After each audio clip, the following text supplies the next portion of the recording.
Hi everyone, welcome back to the 1% Common Sense channel where I uncover simple yet effective common sense habits and practices applied by the richest 1% of the world to create generational wealth. In our last video, we uncover simple 10-step process for the first-time home buyers and 5 important things for the first-time home buyers to consider. Please check out the link here to watch that video.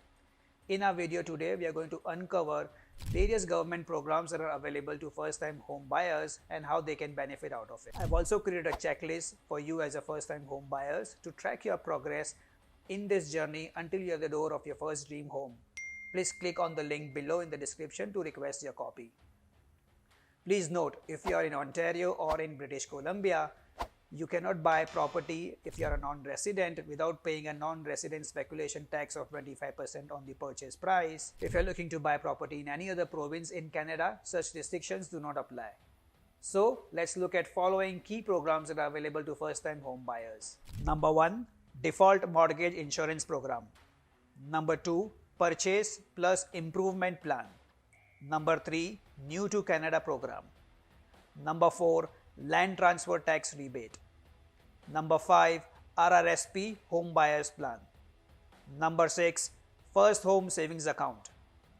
Number 7. Home Buyer Tax Credit. And number 8. GST and HST Rebate. So let's get started.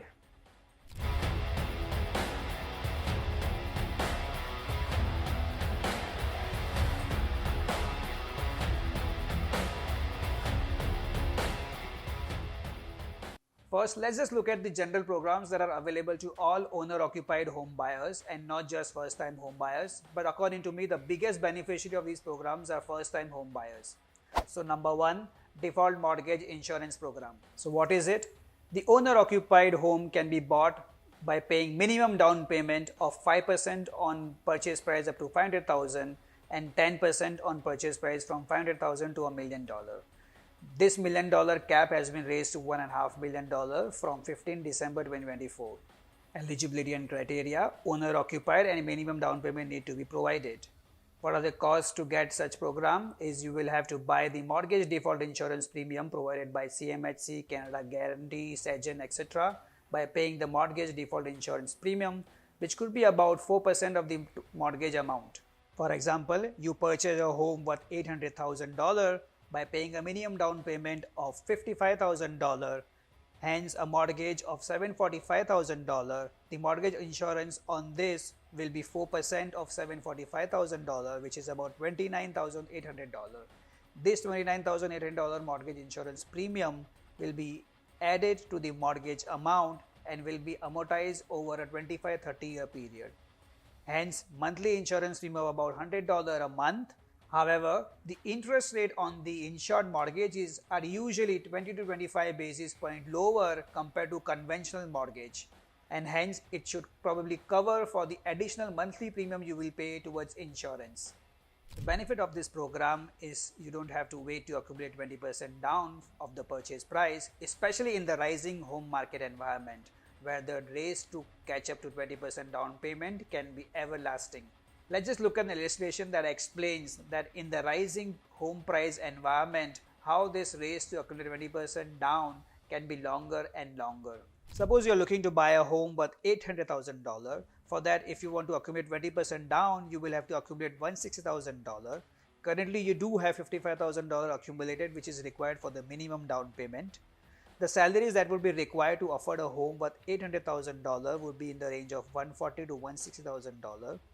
And at that salary level, your net of tax take home per month salary would be about $8,000 to $9,000.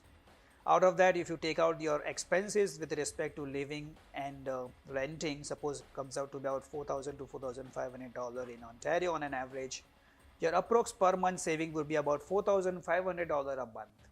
And hence, to accumulate up to 20% for a home worth $800,000, you will need 24 more months to accumulate $160,000.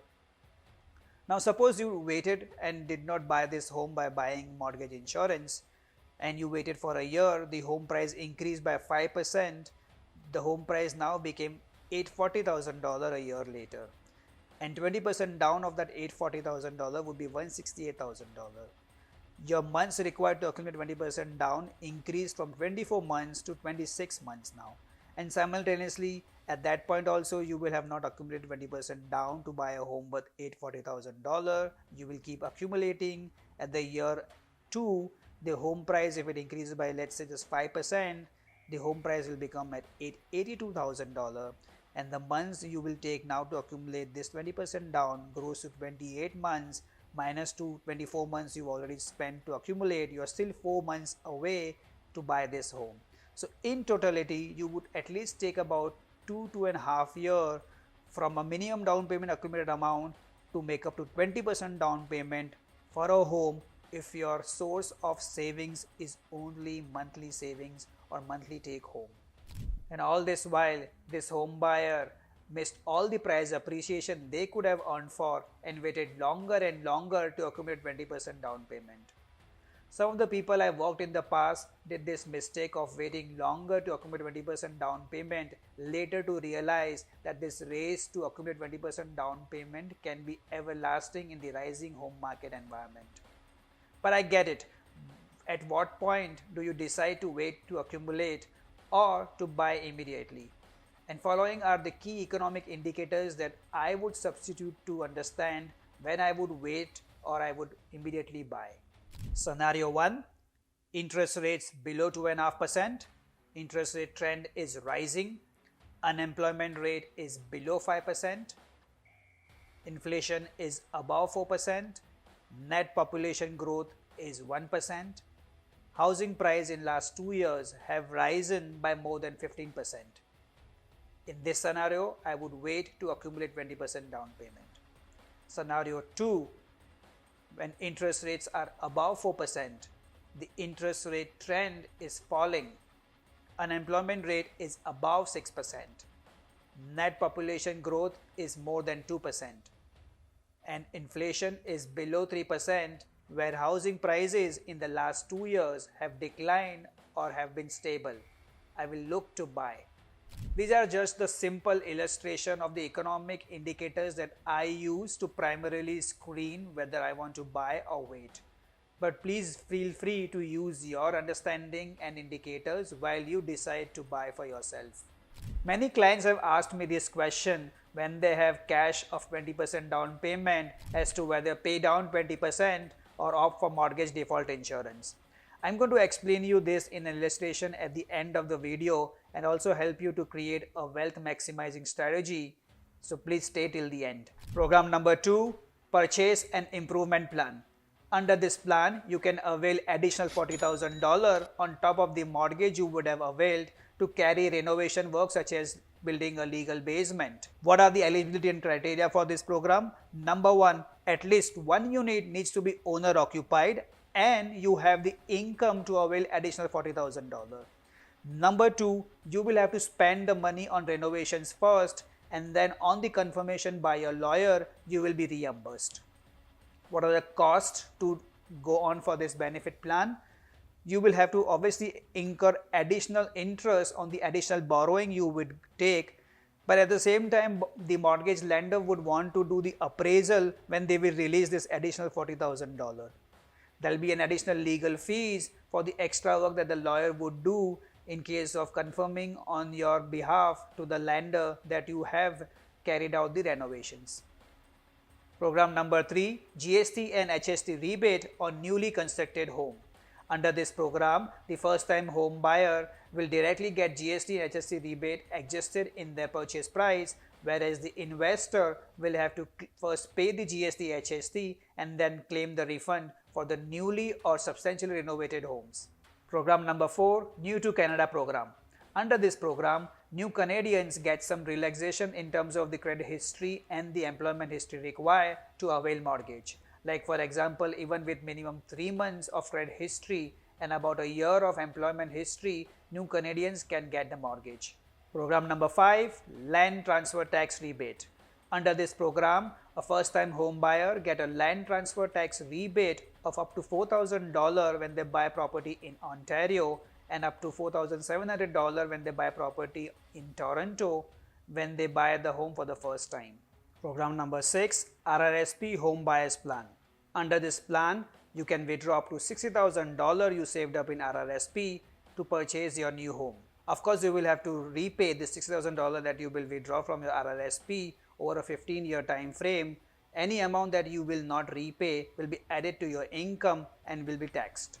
So how does this repayment work under home buyers plan? Suppose you withdrew $60,000 in RRSP home buyers plan. You will have to repay this $6,000 over a 15-year period on an equal installment basis.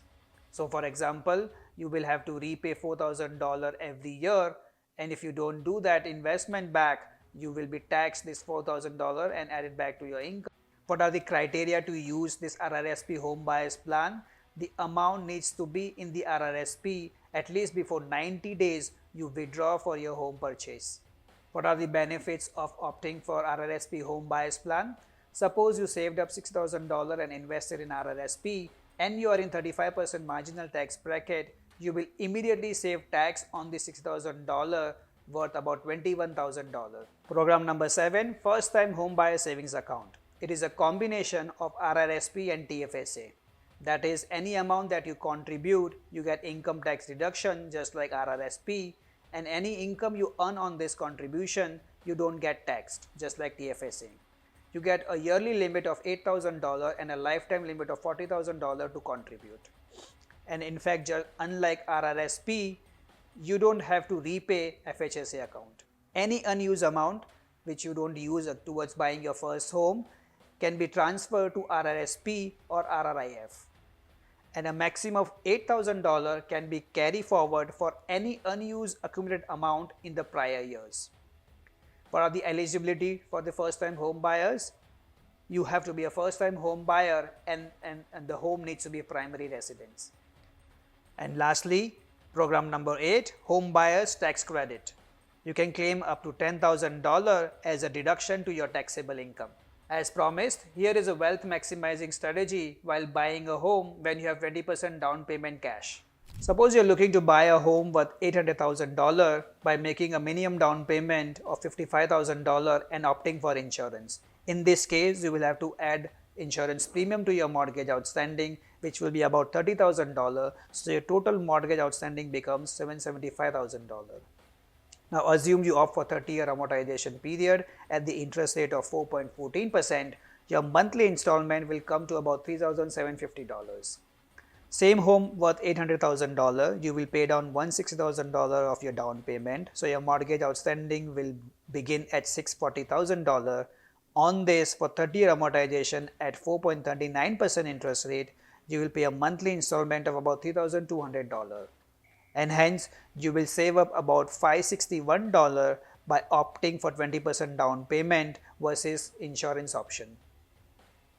Now suppose this $561 monthly you invest regularly in an equity ETF and earn about 8% return per annum, the corpus you will garner at the end of 30 years will amount to $835,000 versus under the insurance option, you only save that $105,000 which you saved at the beginning by paying less down payment, but you will also incur higher monthly installments, in this case $3,762 versus $3,200.